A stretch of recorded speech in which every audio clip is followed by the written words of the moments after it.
A Forsaken Garden by Algernon Charles Swinburne.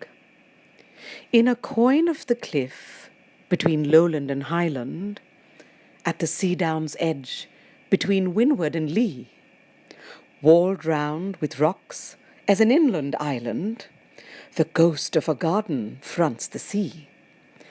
A girdle of brushwood and thorn encloses the steep square slope of a blossomless bed, where the weeds that grew green from the graves of its roses now lie dead. The fields fall southward, abrupt and broken, to the low last edge of the long lone land. If a step should sound or a word be spoken, would a ghost not rise at the strange guest's hand? So long have the grey bare walks lain guestless, through branches and briars of a man make way. He shall find no life, but the sea winds restless, night and day. The dense hard passage is blind and stifled, that crawls by a track none turn to climb, to the strait waste place that the years have rifled, of all but the thorns that are touched not of time. The thorns he spares when the rose is taken. The rocks are left when he wastes the plain. The wind that wanders, the weeds wind shaken, these remain. Not a flower to be pressed of the foot that falls not. As the heart of a dead man, the seed plots are dry. From the thicket of thorns, whence the nightingale calls not. Could she call? There were never a rose to reply. Over the meadows that blossom and wither rings but the note of a seabird's song. Only the sun and the rain come hither all year long. The sun burns sere and the rain dishevels one gaunt bleak blossom of scentless breath. Only the wind here hovers and revels in a round where life seems barren as death. Here, there was laughing of old, there was weeping, haply of lovers none ever will know, whose eyes went seaward 100 sleeping years ago.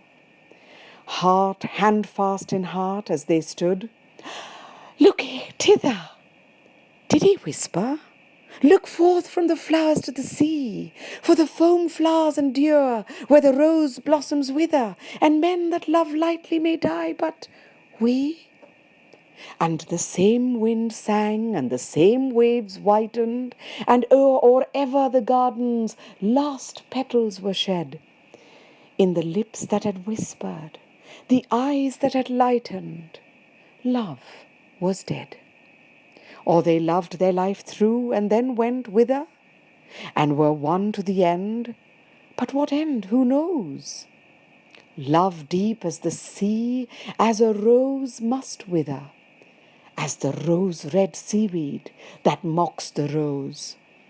Shall the dead take thought for the dead to love them? What love was ever as deep as a grave? They are loveless now as the grass above them, or the wave. All are at one now, roses and lovers, not known of the cliffs and the field and the sea. Not a breath of the time that has been hovers in the air now soft with a summer to be. Not a breath shall there sweeten the seasons hereafter, of the flowers or the lovers that laugh now or weep, when as they that are free now of weeping and laughter, we shall sleep. Here death may deal not again forever. Here change may come, not till all change end. From the graves that have made, they shall rise up never, who have left naught living to ravage and rend. Earth, stones, and thorns of the wild ground growing, while the sun and the rain live, these shall be, till a last wind's breath upon all these blowing, roll the sea. till the slow sea rise and the sheer cliff crumble, till terrace and meadow the deep gulfs drink, till the strength of the waves of the high tides humble the fields that lessen, the rocks that shrink. Here now, in his triumph, when all things falter, stretched out on the spoils that his own hand spread, as a god self-slain on his own strange altar, death lies dead.